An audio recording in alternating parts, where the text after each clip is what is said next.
Défier la gravité. Dans un monde connu pour ses gros bras, il faut soulever toujours plus lourd. L'haltérophilie, le moyen par excellence de prouver sa force, sa virilité aussi. L'équipe de France est au championnat d'Europe en Turquie. Ses leaders Venceslas Dabaya, médaille d'argent au JO de Pékin, et Benjamin Hennequin, vice-champion du monde en titre, sont là. Et à leur côté, des femmes, leur poids entre 48 et 63 kilos, bien loin des stéréotypes. Elles veulent faire taire les préjugés. Ma mère voulait pas parce qu'elle croyait que j'allais être grosse. Ça va pas faire devenir un homme. C'est important de montrer cette image-là. On peut être féminine en faisant de l'haltérophilie. On veut justement montrer que c'est pas qu'un sport de mec. Maintenant, ma mère, elle est fière. Elle me dit, ouais, t'as bien fait, mais bon. En France, un tiers des haltérophiles sont des femmes, 3 fois plus qu'il y a 10 ans.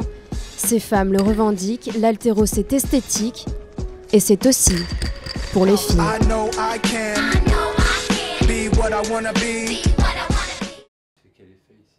Bientôt 21 ans, Manon Lorraine s'est retrouvée par hasard à soulever des barres. Une amie la traîne un jour à son entraînement et elle y va juste pour rire. Ce sera finalement un coup de foudre pour celle qui a grandi dans le milieu de la danse. Pourquoi tu rigoles? Oui, j'ai fait 10 ans de danse. Une fois, j'avais une qualif au France et j'avais un stage. Et ma mère, elle me dit, non, on a payé le stage, t'y vas. Et le soir, après je crois c'est 6 heures ou 7 heures de cours de danse, j'allais soulever mes poids encore. La première fois que tu portes le survêt de l'équipe de France, c'est une fierté et un honneur. Du coup, tu as envie chaque année de remettre ça. Représenter son pays, évoluer au plus haut niveau international, le moteur de ces haltérophiles. Quand on fait une vraie belle compète, le moment qu'on passe, il est trop bon. C'est magique. Tellement que c'est rare, c'est génial. Beaucoup de gens disent que l'haltérophilie, c'est l'école de la vie. Mais je pense qu'un sport à haut niveau, c'est vrai que ça apprend. Ça apprend parce qu'on souffre pour avoir ce qu'on veut. Et dans la vie, c'est ça, on n'a rien facilement. Une exigence de tous les instants. De l'hôtel 5 étoiles, elles ne profiteront que du sauna. Elles sont au régime et le jour de la compétition, elles doivent être au poids. Chaque gramme compte, un traitement de choc infligé au corps. Qu'est-ce qui est le plus dur? Le plus dur, c'est de pas manger. C'est de pas manger et de pas boire. Surtout de pas boire, ouais. Plusieurs fois par jour, il faut passer sur la balance. Anaïs Michel a commencé l'haltéro tard, à 17 ans. Et avant sa compétition, elle devait encore perdre 800 grammes. Yes. 48, 200 avec le maillot. C'est nickel. Demain, j'ai encore toute la journée jusqu'à 16h. Parfait. C'est cool. Sauf qu'une fois encore ce soir, elles ne profiteront pas du buffet bien garni. Pas de dessert gourmand, juste le strict minimum dans leur assiette. Mais la veille de compétition n'est pas qu'histoire de régime, il faut se préparer aussi. Un rituel coquet pour les filles de l'équipe de France. Je me fais les ongles en bleu, blanc, rouge. Donc tous les doigts ou 1 sur 2? Ou 1 sur 2. C'est un petit rituel avant compète? Ah bah ouais. Je pense que on reste des filles quand même avant tout, quoi. Reste féminine. Ouais, c'est vrai que l'haltéro, ça colporte beaucoup de clichés. Donc on essaye de démontrer que non, enfin. En général, c'est quoi la réaction des gens quand vous dites que vous faites de l'haltérophilie? Oh bah ils nous croient pas. Ça m'est arrivé souvent que tout le monde me dit ouais non c'est ça, tu rigoles et tout. Faut que je prouve sur des photos de journal ou sur des photos carrément de compète que j'ai faites. Pour que les gens croient, quoi. Souvent on nous associe à la gym. Ouais, c'est vrai. Ils font souvent... Enfin moi on m'a sorti tous les sports sauf de l'haltéro. C'est marrant de demander aux gens de deviner quel sport on fait. Dans la rue, si on croise la plupart des filles, on ne dirait pas qu'elles font de l'haltérophilie, quoi. Dès que les autres pays, tout ce qui est Arménie, Russie, tout ça, c'est pas des filles, quoi. Elles sont vraiment hors normes. Nous, nos filles, elles arrivent à avoir un très bon niveau en restant très féminines. Elles ont radouci l'image de l'haltérophilie. Quand on dit haltérophilie, on pense toujours à la force et pas souvent à la grâce. Les filles ont amené de la grâce dans ce sport. Mais avant que les femmes n'aient la main sur la discipline, un siècle s'écoule. L'haltéromasculine est inscrite aux premiers Jeux olympiques modernes en 1896. Les femmes, elles, devront attendre les Jeux de Sydney en 2000. Mélanie Bardis-Noël, 24 ans, était à Pékin en 2008 et pour elle, les Jeux, un rêve de gosse. Ça remonte à des générations d'haltérophiles dans la famille, donc je pense que c'est plus dans les gènes. On est né pour ça, quoi. Mon père peut en témoigner s'il était là. Mais je lui ai dit, papa, un jour je ferai les Jeux. Voilà, donc je pense que inconsciemment, je voulais aller très loin. Parce que je pense que pour sortir une phrase comme ça au bout de 6 mois d'haltéro, alors qu'on n'est qu'une crevette et qu'on soulève à peine 30 kilos, ouais, je pense que j'avais des rêves, j'avais des ambitions. Donc, et je pense que je me suis beaucoup accrochée aussi à ça. Une soif de compétition que partage Agnès Chiquet. Pour elle, l'haltéro lui a apporté bien plus que quelques muscles. Tout est cadré, ça me rassure et du coup, ouais, je peux dire que j'ai pris un peu d'assurance. De l'assurance qu'elle puise à force de repousser ses limites. Il faut vraiment aller au bout de soi-même, tout est dans la tête. Il faut se dire, je la fais. Tu veux boire? Ah, l'Agnès! On prend aussi plaisir à voir les filles se battre que les hommes. Tout de suite! Allez! Les machos se sont retrouvés un peu mis à l'écart et maintenant c'est vraiment une discipline bien ouverte. L'élite s'entraîne à l'INSEP, l'académie du sport de haut niveau. Ici, champions et championnes se côtoient. Et comme les mouvements sont strictement les mêmes, l'égalité est parfaite. Elles s'entraînent comme les hommes. On part sur la même trame d'entraînement.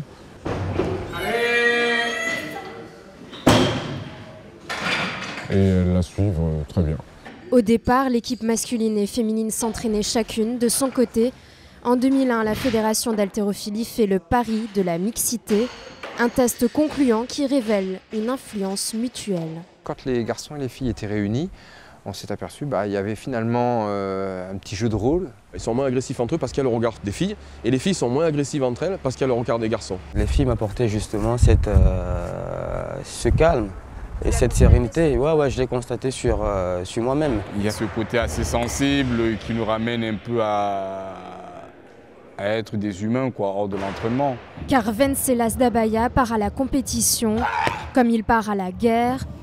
Un tempérament plus présent dans l'équipe masculine que féminine, c'est le constat des entraîneurs qui s'occupent aussi bien des hommes que des femmes. Mais leur management diffère en fonction du sexe. On ne coach pas les filles comme on coach un garçon. Chez les garçons, on va être plus sec. Et chez les filles, il y aura cette voix, mais il y aura un temps quand même un peu différent. À l'échauffement, t'es bien, donc on continue. Les larmes, elles vont rien changer, Manon. Maintenant, faut te battre, d'accord? Les filles marchent beaucoup à l'affectif, beaucoup plus que les garçons. Donc ça aussi, il a fallu s'adapter. T'es capable de faire ça. C'est pas un souci. On y va, décider là-dessus. Allez, de la réaction! Allez! Allez! Bien à droite! Allez!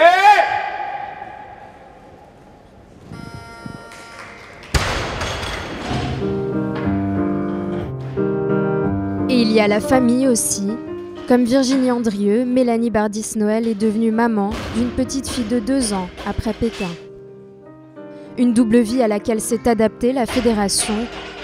Pendant la préparation, elle autorise les enfants, mais c'est seule qu'elles sont arrivées en Turquie. J'ai l'impression que je les abandonne à chaque fois que je pars et c'est ça qui est difficile pour moi en fait.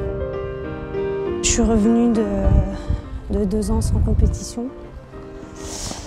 Je suis revenue d'une grossesse. Ça a été un petit peu difficile au début. Donc je pense que je m'accroche à ça déjà. Je le fais pour moi, je le fais pour ma famille et aussi un peu pour ma fille, quoi. Qu'est-ce que ça a changé la grossesse dans l'approche de la compétition? Ça a changé le fait que pour moi c'est un déchirement de partir sans ma fille. D'être loin d'elle, de ne pas l'avoir avec moi, c'est difficile, mais en même temps Je suis là dans un but précis, donc maintenant, je suis là et je vais tout donner, quoi. Je veux qu'elle soit fière de sa maman.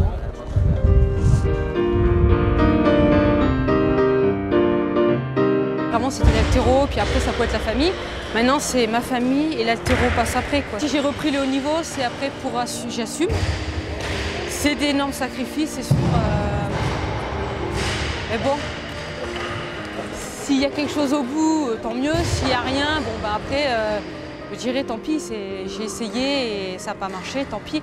Mais c'est vrai que c'est très dur. Concilier les deux, je trouve que c'est fort. C'est tout un mode de vie qui a changé et je pense qu'il faut que j'arrive à vivre avec ça en fait. Si je dois faire les jeux aujourd'hui, il faut que j'arrive à passer au-delà et je pense que c'est ça qui est difficile pour moi.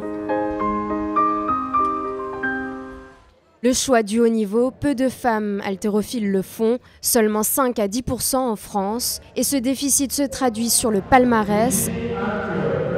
Alors que les hommes comptent plusieurs titres, les femmes, elles, peinent à monter sur les podiums. Démonstration même aux championnats d'Europe. Chez les moins de 69 kg, les Français se classent à la 2e et 3e place. 2 médailles dans une même catégorie, du jamais vu pour la France. Pour atteindre le très haut niveau, il faut être capable de s'engager presque sur 2 Olympiades. Et quand on s'engage déjà dans la totalité d'une, c'est la limite qu'on a un peu en France en haltérophilie.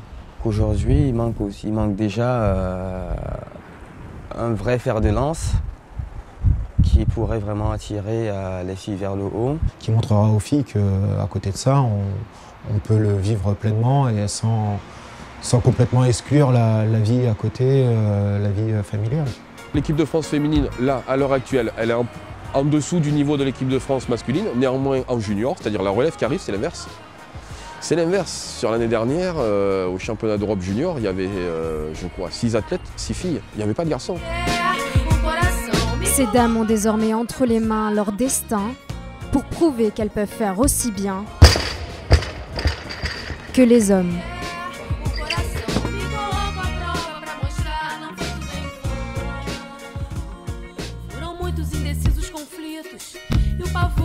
Desconhecido, mas descobri o sentido enfrentando o perigo.